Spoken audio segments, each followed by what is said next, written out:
अस्सलाम वालेकुम। और आज की जो ये वीडियो है वो पुरानी क्वेश्चन के ऊपर काफ़ी जो है लोग कमेंट करते हैं, मैसेज करते हैं, फेसबुक हो या फिर व्हाट्सएप हो, सभी जो है मैसेज करते हैं। तो आज जो हम यहाँ पर ही करेंगे एमए वाला करेंगे और नेक्स्ट वीडियो में हम बीए वाला का बताएंगे।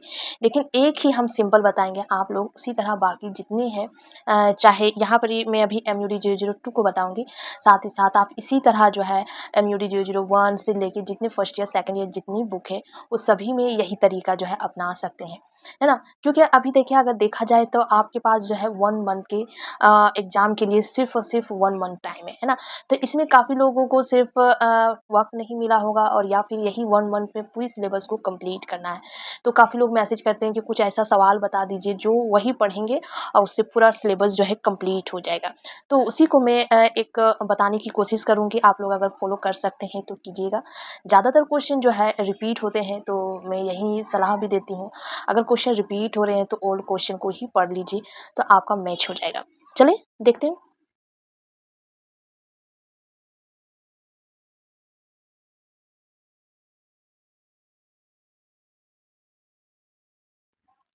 तो ये जो सबसे पहले जो क्वेश्चन है, सबसे पहला जो हमने लिया है यहाँ पर ही वो है एमए उर्दू का MUD जो 2 के जून 2024 वाली क्वेश्चन को ली हूँ, है ना? तो यहाँ पर ही हमने उस क्वेश्चन को कॉपी करके यहाँ पर ही लिख ली हूँ ताकि आपको दिखा सकूँ एक ही पेज में, है ना? तो ये सबसे पहले जून का जो है ये क्वेश्चन है और मैंने या नहीं दिया, मैंने डायरेक्ट 1-2 करके लिखा है ना? तो 10 क्वेश्चन जो है आते हैं। 10 क्वेश्चन में आपको 5 क्वेश्चन जो है करने होते हैं, है ना? तो मैंने काफ़ी वीडियो में आप लोगों को यही बताई हूँ या कमेंट कोई करते हैं, तो यही बताती हूँ कि 2 बार के क्वेश्चन को आप जो है कर लीजिए, तो काफ़ी क्वेश्चन जो है मैच हो जाएगा जिससे, है ना? तो सबसे पहले अगर हम देखते हैं कि क्या क्वेश्चन जो है आ रहे हैं, तो ये जो है जून 2024 के क्वेश्चन है ना? जून 2024 के क्वेश्चन है, तो देखिए सबसे पहला सवाल जो है गज़ल की तारीफ़, है ना? क्योंकि ये किताब जो है MUD 002 जो है वो गज़ल के ऊपर है, तो गज़ल की तारीफ़ याद रखना काफ़ी ज़्यादा ज़रूरी है ना? उनका मौज़ू क्या होता है, उनके अक़साम क्या होते हैं, ये चीज़ें आपको याद रखनी ज़रूरी होती है ना? गज़ल शुरू कहाँ से हुई, है ना? किस तरह शुरू हुई, कहाँ-कहाँ से शुरू हुई, है ना? तो ये भी याद रखनी ज़रूरी है ना? जैसे दबस्तान-ए-दहली है, दबस्तान-ए-लखनऊ है ना? फिर फोर्ट विलियम कॉलेज अगर वहाँ पर शुरू हुआ, फिर अलीगढ़ तहरीक है, तो किस तरह, कहाँ-कहाँ, किस तरीके से वो गज़ल जो है शुरू हुआ, किस तरह वो इर्तिक़ा इर्तिक़ा मतलब एक-एक करके, है ना? तो ये आपको देखना है ना? आगाज़ व इर्तिक़ा, वो गज़ल की तारीफ़ के साथ-साथ आगाज़ व इर्तिक़ा, गज़ल में मौज़ू क्या होती है ना? गज़ल किस बहर में, किस ये में लिखा जाता है, ये सारी चीज़ें गज़ल का जो एक ये होता है, उसको आपको याद रखना ज़रूरी है। चाहे उसमें गज़ल के ऊपर जो है 1 से 2 क्वेश्चन आते ही है, जैसे गज़ल की तारीफ़ है, गज़ल की अज़ाए तरकीबी है ना? उसके बाद नेक्स्ट क्वेश्चन यहाँ पर ही दिया गया है कि कुतुब शाही और आदिल शाही दौर में गज़ल की इर्तिक़ा, देख रहे हैं ना? गज़ल मतलब 2 क्वेश्चन हो गए, है ना? देखिए 1 क्वेश्चन और 2 क्वेश्चन। उसके बाद दिया है दबस्तान-ए-दहली के अदबी पस मंज़र को बयान कीजिए। दबस्तान-ए-दहली हो सकता है, यहाँ पर ही दबस्तान-ए-लखनऊ हो सकता है ना? उसके बाद देखिए गज़ल के ऊपर नेक्स्ट क्वेश्चन गज़ल के ऊपर ही दिया गया है ना? जदीद गज़ल से आप क्या समझते हैं, है ना? मतलब 4 क्वेश्चन जो है गज़ल, सिर्फ़ गज़ल वाली जो चैप्टर है इतनी बड़ी, वो उसी चैप्टर से 4 क्वेश्चन दिए। मतलब हम बताएँ ना कि गज़ल जो बुक है ना? चाहे देखिए ड्रामा का अगर बुक है, अफ़साना का अगर बुक है, नावल का अगर बुक है, तो उससे एक-एक क्वेश्चन आएगा, 1 नहीं तो 2। जैसे गज़ल का बुक है, तो गज़ल के ऊपर देखिए 4 क्वेश्चन बने हैं। उसी तरह अगर नावल का बुक है, तो नावल की तारीफ़, नावल का आगाज़ व इर्तिक़ा, नावल का अक़साम, है ना? इन कुछ क्वेश्चन है, मतलब इसमें 5 क्वेश्चन रहते हैं, गज़ल की तारीफ़, गज़ल, तो इसमें देखिए 4 क्वेश्चन आ गए, है ना? उसके बाद डिटेल शुरू हुआ है मोहम्मद कुली कुतुब शाह की हालात-ए-ज़िंदगी, उनकी गज़ल गोई, है ना?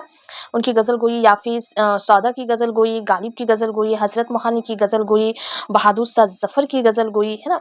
ये सारी क्वेश्चन जो है जून 2024 में आ चुके हैं। ख्वाजा हैदर अली आतिश नाशिक की इस्लाह या फिर नासिक की गज़ल गोई, फ़ैज़ अहमद फ़ैज़ की गज़ल गोई को बयान करते हैं ना, उसकी सवाल मतलब उनकी हालात-ए-ज़िंदगी को बयान करते हुए। उसी के साथ अब देखिए दिसंबर वाली क्वेश्चन, ये दिसंबर वाली क्वेश्चन है। इसमें देखिए वली दखनी की शायरी, ख्वाजा मीर दर्द, है ना? ख्वाजा हैदर अली आतिश जून में भी आ गया है ना? हैदर अली आतिश उसके बाद क्या पूछ रहा है? हैदर अली आतिश के बाद दक्षिण में उर्दू शायरी, है ना, या फिर दक्षिण में उर्दू शायरी या फिर दक्षिणी गज़ल की फ़नी ख़ुसूसियात, इन दोनों में से कोई एक क्वेश्चन आपको जो है पूछेगा ही पूछेगा, है ना। अगर एक दक्षिण में उर्दू शायरी या फिर दक्षिणी गज़ल की फ़नी ख़ुसूसियात, है ना। उसके बाद मोमिन खान मोमिन है, उसके बाद जदीद गज़ल पर तनकीदी इज़हार, ये देखिए जून वाली क्वेश्चन में आ चुके हैं, है ना। जून वाली क्वेश्चन में एक बार आ चुका है और फिर से दिसंबर वाली क्वेश्चन में सेकंड मर्तबा पूछा, जैसे हैदर अली आतिश से, है ना। तो इसी तरह से जो है साद अज़ीम आबादी है, उसके बाद गज़ल के अशार दिए हुए हैं 9 में और 10 में अशार दिए हुए रहेंगे। मतलब एक क्वेश्चन जो है तसरीह का होगा, है ना। दोनों जहाँ तेरी मोहब्बत में हार के, ये दिया हुआ है और इसके अशार की तशरीह आपको बनानी है। 2 अशार दिए रहेंगे, है ना। 2 अशार में 5 अशार, मतलब एक गज़ल दी हुई रहेगी, एक गज़ल की 5 अशार आपको दी हुई रहेगी जिसकी तशरीह आपको बनाना है। ये तो सिर्फ जून और दिसंबर वाली जो क्वेश्चन है, जून 2024 और दिसंबर वाली क्वेश्चन है ना। तो दिसंबर 2024 और जून 2024 का ये क्वेश्चन था, है ना। अब मैंने यहाँ पर ही जो है कुछ पुराने या फिर ये से एक कुछ क्वेश्चन और ऐड कर दिए। मैं इससे पहले वाली वीडियो में या फिर इसमें बता चुकी हूँ काफ़ी वीडियो में कि 2 बार की क्वेश्चन कर लीजिए और साथ में अगर टाइम मिल रहा, वक़्त मिल रही है तो एक्स्ट्रा भी कुछ याद कर लीजिए, जिससे आपका 100% मैच जो होता है ना, सभी क्वेश्चन उसी से आ जाएगा, उस तरह करके, है ना।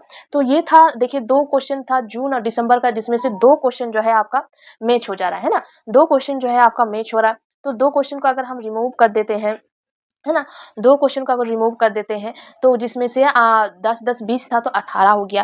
तो 18 को 20 करने के लिए 2 क्वेश्चन और आपको ऐड करने होंगे। इसमें 1 क्वेश्चन और ये 1 क्वेश्चन 2 कर देंगे तो 20, टोटल 20 क्वेश्चन हो जाएँगे। और साथ में हमने और क्वेश्चन ऐड कर दिए, जैसे दबस्तान लखनऊ की शेरी महासन या फिर शेरी महासन की रोशनी में मसहफ़ी और इंशा की गज़ल गोई को आपको बयान करनी है। शुमाली हिंद में उर्दू गज़ल की इर्तिका, है ना, गज़ल के ऊपर है। इसी तरह शुमाली हिंद के साथ-साथ जब आप पढ़ें तो दक्षिण को भी पढ़ सकते हैं। ज़रूरी नहीं है कि सिर्फ़ शुमाली हिंद ही आए, दक्षिण भी आ सकते हैं। अगर वक़्त मिल रहा है तो पढ़ सकते हैं। अगर नहीं मिल रहा तो इसी को याद कर लीजिए। उसके बाद दाग दहलवी की हालात-ए-ज़िंदगी, जैसे 20 नंबर का क्वेश्चन है ना, तो 20 नंबर के क्वेश्चन में ना एक क्वेश्चन नहीं पूछा जाएगा। मतलब ये नहीं सिर्फ़ हालात दाग दहलवी की सिर्फ़ हालात-ए-ज़िंदगी या फिर मीर तकी मीर की सिर्फ़ हालात-ए-ज़िंदगी, इतनी छोटी-सी क्वेश्चन नहीं पूछेंगे। उसके साथ मिक्स क्वेश्चन देंगे ही देंगे। या फिर गज़ल गोई अगर हो रही है तो गज़ल गोई जो है एक क्वेश्चन दे सकते हैं, क्योंकि किसी की भी गज़ल गोई को बयान करने के लिए काफ़ी डिटेल्स की ज़रूरत होती है ना। तो उसी तरह मीर तकी मीर की अगर गज़ल गोई दे रहे हैं तो सिर्फ़ हो सकता है कि गज़ल गोई ही दें, है ना। उनके साथ हालात-ए-ज़िंदगी को ऐड ना करें, है ना। लेकिन अगर हालात-ए-ज़िंदगी ऐड कर रहे हैं, मतलब हालात-ए-ज़िंदगी और गज़ल गोई दोनों उनकी छोटी-छोटी है, इसीलिए 2 क्वेश्चन को मिक्स किया है ना। जैसे दाग दहलवी की हालात-ए-ज़िंदगी के साथ गज़ल गोई, मतलब इसके हालात ज़िंदगी भी मुख्तसर है और गज़ल गोई भी मुख्तसर है, जिस वजह से 2 क्वेश्चन को एक साथ कर दी है। जिगर मोराबादी की गज़ल गोई, ये सिर्फ़ गज़ल गोई दे रहा है, मतलब हालात ज़िंदगी के साथ ऐड नहीं किया है। हो सकता है अगर क्वेश्चन दे दिया जाए तो या तो यही क्वेश्चन दे या फिर इसके साथ हालात ज़िंदगी को भी दे दे, है ना। फिर मीर तकी मीर की गज़ल गोई, ये काफ़ी आसान है, काफ़ी फ़ेमस है ये क्वेश्चन, है ना। उसके बाद शहरयार की गज़ल गोई, ये भी काफ़ी फ़ेमस है, है ना। किताब के आखिरी तरफ इनके मिलेंगे आपको इनके बारे में। तो ये कुछ क्वेश्चन है। आप लोग इसी तरह से जो है बाकी जितनी बुक है आपका, इसी तरह से क्वेश्चन को बना लीजिए और एक-एक क्वेश्चन को डेली जो है याद करते हुए जाइए। डेली एक चैप्टर का एक क्वेश्चन, हर बुक का एक-एक क्वेश्चन, मतलब डेली अगर आपका 5 बुक है तो 5 क्वेश्चन आप पढ़ने की कोशिश कीजिए, या फिर एक ही बुक से 2 से 3 क्वेश्चन को याद कर लीजिए, है ना। तो इस तरह करके आप जो है सिलेबस को कंप्लीट कर सकते हैं। अगर पूरी नहीं पढ़नी है तो क्वेश्चन ले लीजिए, 2 बार की क्वेश्चन, कम से कम तो 2 बार की क्वेश्चन लीजिए, उसको पूरा कंप्लीट कर लेने के बाद कुछ एक्स्ट्रा क्वेश्चन को भी याद कर लीजिए। ताकि क्या होगा, मैं बताई ना 25 क्वेश्चन, या फिर अगर आपका पूरा हो गया है, पूरा सिलेबस एक मर्तबा पढ़ा हो गया, स्टडी हो गया है, तो आप 30 क्वेश्चन लीजिए और 30 क्वेश्चन को रिवीजन कर दीजिए। ताकि क्या होगा कि आपका टेंशन जो है एकदम ही 0% हो जाए, है ना। फ्री हो जाए, टेंशन फ्री हो जाए, मतलब क्वेश्चन जो मैच होगा ही होगा, ऐसा होगा ही नहीं कि आपका क्वेश्चन जो है मैच नहीं हो रहा है ना। अगर 30 क्वेश्चन कर लेते हैं ना, तो कोई मतलब ऐसा चांस ही नहीं है आपके पास, आप मतलब कोई बगैर टेंशन के आप जो है एग्जाम देने के लिए जा सकते हैं। ऐसा नहीं है कि 25 या फिर 20 क्वेश्चन करेंगे तो फ्री नहीं रहेंगे, फ्री ही रहेंगे। लेकिन कोशिश कीजिए, अगर आपका हो गया है, आपके पास टाइम है, तो जितना ज़्यादा, मतलब अगर गज़ल गोई को अगर आप पढ़ रहे हैं, किताब से पढ़िए, है ना। कहीं से अगर नोट्स लेके पढ़ेंगे तो वो एक मुख्तसर सा आपको नोट्स दे देंगे। अगर किताब से पढ़ेंगे ना तो उसमें फुल डिटेल्स में दी हुई है, काफ़ी अच्छी तरीके से दी हुई है। आपको अभी टेंशन हो रहा है ना, तो लग रहा है कि इतनी कैसे याद होगा। आप एक मर्तबा एकदम शांत दिमाग से, कूल ब्रेन से, है ना, दिमाग लेके एक मर्तबा फुल डिटेल्स को पढ़िए। देखिए आपको कितना ज़्यादा जो है याद रह रहा है ना। ऐसा नहीं हड़बड़ी में मत पढ़िए, एक-एक लाइन को बारीक ये से पढ़िए, तब आपको समझ में आएगा कि किताब में कितनी ही आसान तरीके से बयान किया हुआ है। मैं खुद पढ़ी हूँ तो मुझे इस इस चीज़ का इल्म है। मुझे भी पहले-पहले ये लग रहा था कि इतना बुक मैं कैसे याद कर लूँगी, है ना? तो फिर एक-एक चीज़ को, एक-एक लाइन को मैं बारीक, मतलब एक-एक लाइन को, मेरा अगर किताब को देखेंगे, मैं हर लाइन में मेरा पेंसिल की जो है निशान मिलेंगी। तो मैंने एक-एक लाइन को पेंसिल की मदद से, मतलब टिक दे-दे के मैंने पढ़ी हूँ, है ना? जो मुझे लगा कि ये लाइन जो है लिखना ज़रूरी है, उसको हाइलाइट करके रखी हूँ, है ना? पेंसिल की मदद से। तो इस तरह करके 1 बार पढ़िए, 2 बार पढ़िए। ये सबसे ज़्यादा ज़रूरी है कि जितना आपका वक़्त हो रहा है, उतना ज़्यादा इसमें दीजिए, है ना? एक कॉपी लीजिए जिसमें आप 25 क्वेश्चन लिख लीजिए। जून 2024 और दिसंबर 2024 के क्वेश्चन को लिख लीजिए और एक्स्ट्रा कुछ क्वेश्चन को भी उसमें ऐड कर दीजिए, है ना? उसके बाद आप एक-एक क्वेश्चन को टिक लगाते जाइए और पढ़ते जाइए। देखिए आपका सिलेबस जो है कंप्लीट हो जाएगा। ठीक है?